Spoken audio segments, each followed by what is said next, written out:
All right, ladies and gentlemen, welcome back to the channel again. Thank y'all so much for coming over, man. Got a very interesting video here from Hype Plus, which I'll leave in the description for you guys to check out more and even subscribe. It says, creator of The Matrix, Sophia Stewart reveals how Hollywood stole from her. I didn't even know she was the creator of The Matrix. Sheesh. What? You got a sister who did this? Oh, I know this is going to be good. I know it's going to be a lot being said in here. Hey, appreciate y'all coming over. We ain't going to waste no more time. Let's jump right into it. So when you go to court, and when I went to court, I was suing for money and damages. I didn't have to prove I was the owner of the Matrix and Terminator. All I had to do was put in 96 pieces of evidence to claim the money. Wait, she said The Matrix and Terminator?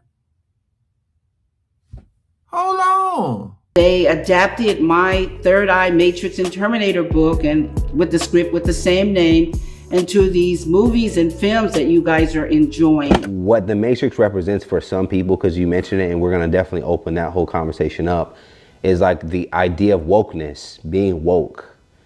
And it does seem that there is a wokeness about yourself. The Third Eye was the book that was at the heart of this conversation. It was something that you wrote that is now seen as something that was taken from the Terminator, and the Matrix took something out of that particular book.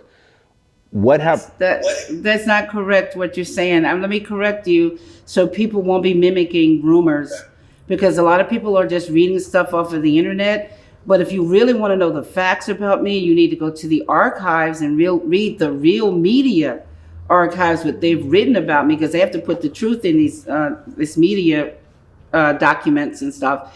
It documents facts. The courts documents facts. They did not take my copyrighted book or my copyrighted script. What they did was a licensing deal without paying for it. Oh. They adapted my Third Eye Matrix and Terminator book and with the script with the same name into these movies and films that you guys are enjoying. And when they could not duplicate or get any more, what I would say, eclipse, because only the creator can eclipse the work and carry on. If Picasso was here now, you would be getting more Picassos. Facts. But all anybody can do now is mimic and copy off of Picasso's work. But they can't eclipse it because they're not the creator of the work. I was looking for George Lucas at the time. While I was at USC, I skipped high school. I'm a prodigy. Prodigies, we crack codes. We're polymaths. Geniuses are one aspect of knowledge, but the prodigies are like 12-year-old girl. She's got a college degree, and she go work for NASA, but she's 12 years old. So we prodigies, we don't need school. I was reading and writing prolifically at 3 years old, or with fully conscious. In fact, I scared my grandmother.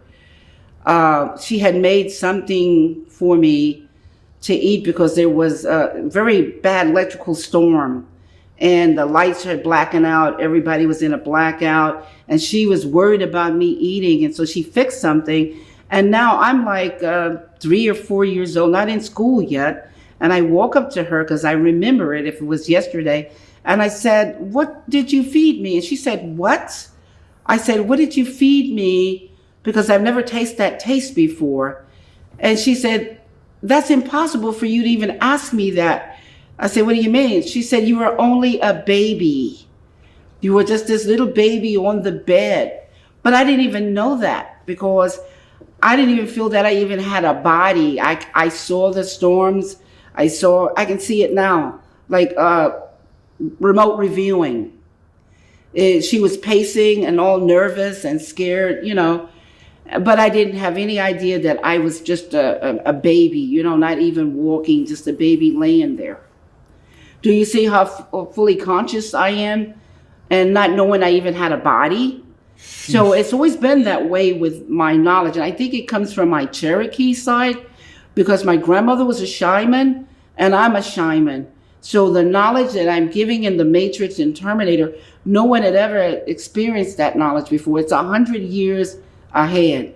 A Terminator, artificial intelligence, looking like us, wrapped in flesh, killed but cannot be killed. Before I brought in this concept that changed the whole paradigm of the world, everybody was doing H.G. Wells, and H.G. Wells, science fiction writer, also a prodigy. He had the old metal clankety clank, these metal robots that you saw in Star Wars, Star Trek, Lost in Space. They were all still creating all these metal robots.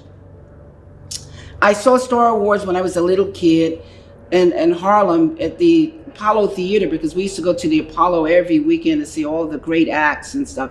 The Sutton brothers owned it at that time, and so they made money during the day and the night. In the daytime, it was like a movie. She's a great storyteller. I'm just like, I don't want to keep pausing, but, you know, listening to her and giving the histories, and a lot of wisdom here. I'm just trying to pay close attention, man. Theater, and this is 1977. A little kid, I see Star Wars, and I interpreted Star Wars as a biblical movie or franchise, called Star Wars. Look at Star Wars, the wars in heaven, and look, Darth Vader, the devil, how he fell from the light side to the dark side. George Lucas was talking about these concepts. Yo. Then what I saw for my science fiction franchise was the second coming of the Christ, the evolutions of consciousness, man versus the machine. But past, present, and future time travel. No one had ever introduced that in a movie the way I introduced it. Where in the future, the machines are fighting the rebels. They hear the oracle's prophecy that a baby is going to be born that's going to take them out, destroy them. And they're trying to enslave mankind because now the AI have elevated consciously. They're like us, but they're ruthless. But also Kyle Reese, one of the rebels, hear the same oracle's prophecy. He's going to time travel to save Sarah Connor, because they know Sarah Connor is destined to have the baby JC, Jesus Christ, John Connor, who grows up to be Neo, one and the same in the Matrix. Neo is an anagram for the one. John the Revelator was the only one to call Jesus the one. N-E-O-O-N-E. This is why when you see the references to Neo, and when the rebels come up and say, "You're my personal savior," then all the biblical references in the movies, Terminator and Matrix, Terminator end time revelations, because that's where the prophecy is that the Christ conscious would. See, that's why it's like so important to pay attention to movies, maybe even watch them a few times. You know, like you watch a movie, then on the second watch, you start to notice a lot more stuff. Reminds me of like the Book of Eli. He was like, what? This dude, well, I don't want to spoil it for anybody who haven't seen it, but it's really good to pay attention. And, you know, like for instance, when I watch Jordan Peele movies, as soon as the movie over, when I leave the theater, I have to come home and watch a breakdown, like all the hidden Easter eggs, because it be so much stuff that's hidden, so many things that you may not have thought about. So I'm glad that because it's making me look at these movies in a whole new light. Come back again, born of a woman. Not the first coming, but the second coming in the future. This is why it impacts the whole world. Because here's the story again, but from Revelations. All I'm here is just to educate you on Matrix and Terminator. This is why you will never see James Cameron, Gail Ann Hurd, Andy and Larry Wachowski's, none of them doing any interviews, because it will be a deposition used against them to prosecute them. Oh. And they can't answer the questions. I was about to say, I don't think they could break it down like this. I don't think they could break it down like this. They don't even know what the work is. They didn't even know what the word matrix was. They tried to copyright and trademark the word Matrix, the word Matrix. Now, I got a trademark on The Matrix. The movie is called The Matrix. It's called The Terminator. I got copyrights, trademarks on that terminology. But they thought that the word Matrix was phenomenal, and they thought that they could copyright and trademark. It's a generic. The word Matrix and cola. Let me give you an example. The word cola or Matrix, generics, you can't trademark or copyright. Right. They don't belong to Right. anyone. They belong to everyone, because you might want to do Coca-Cola. You might want to do Pepsi Cola, Shasta Cola. Do you understand what I'm talking about? RC Cola. That's different people with different formulas. But the word cola, somebody else, you might want to come out with John Cola. You see what I'm talking about? But people who still don't understand any of that. They don't understand what it is, a generic, meaning that no one can own a generic. They never read the Bible. They had never read the Bible.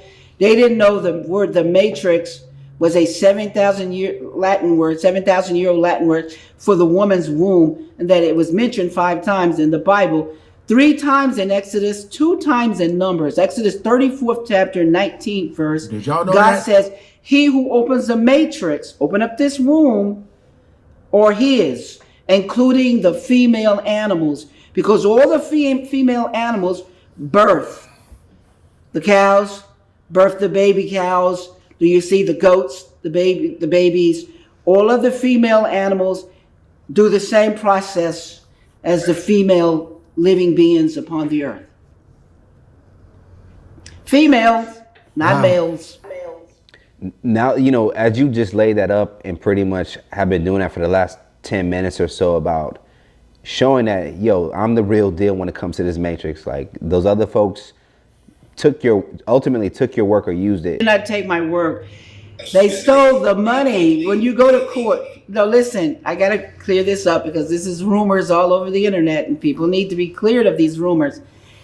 No one can steal your car because the title is in your name. They can't steal your house. The title is in your name. They can't steal the TV because you have the receipt. Now, they can take these items and make money off of them. They can take your house and have a house party and make $1 million. They can take, your car and make some money off of it. Now, when you go to court, we're going to court not for ownership, because you have to put your ownership in there to take possession of the money that's owed you. We're going in for damages. Damages, that's money. That's why anybody sue. We're not suing for owning, we're suing for money. So when you go to court, and when I went to court, I was suing for money and damages. I didn't have to prove I was the owner of the Matrix and Terminator. All I had to do was put in 96 pieces of evidence to claim the money. Damn. Showing that the copyrights and the derivative movies are all mine.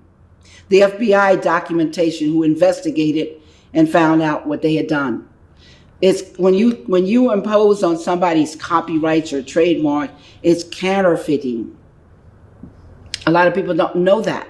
I'm here to teach law and make you prolific in law and make you understand. Forget about these rumors. I said you can't make any money on the internet with rumors. The internet is a distribution platform created for you to make money like you're doing.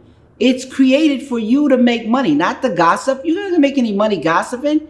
You're just a troll. Nobody's going to sue a troll on the internet because they don't have any money. It's a waste of time. So they can say anything they want. Like Tupac says, love me or hate me, you're still going to buy me because I'm the truth. Come on now. Well, it's real, very real. What was the moment though? Tupac knew what he was talking about. What was the moment though that you was like, hold up, is that my work? Like when you watch I did not go to the Terminator movies.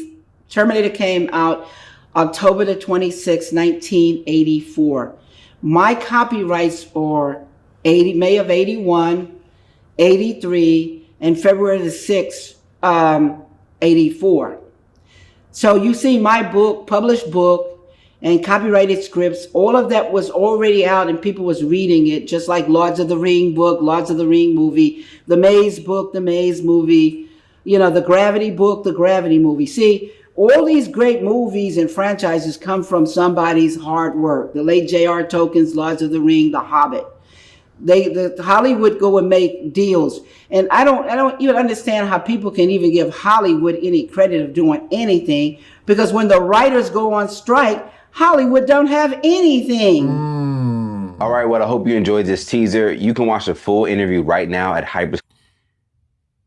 Look, boy, she broke it down, didn't she? That's amazing, man. I had no clue. Someone said only reason she is doing interviews is because she legally can. Hollywood, Hollywood blocked her from speaking on this 30 plus years. Dang. That's crazy. Someone said she's the Oracle. Wow. This woman has infinite wisdom. I said that she had wisdom. It says 100% facts. There's a ton of Hollywood producers that don't want anyone to know about her and her true story. Hey, this is amazing. This is amazing, man. I had no clue at all. Shout out to Hype Plus for the interview. Boy, Hollywood, they's wicked, man, wicked. Hey, appreciate y'all coming over. Comment below if you guys knew about this or if this is news to you. All right, peace out.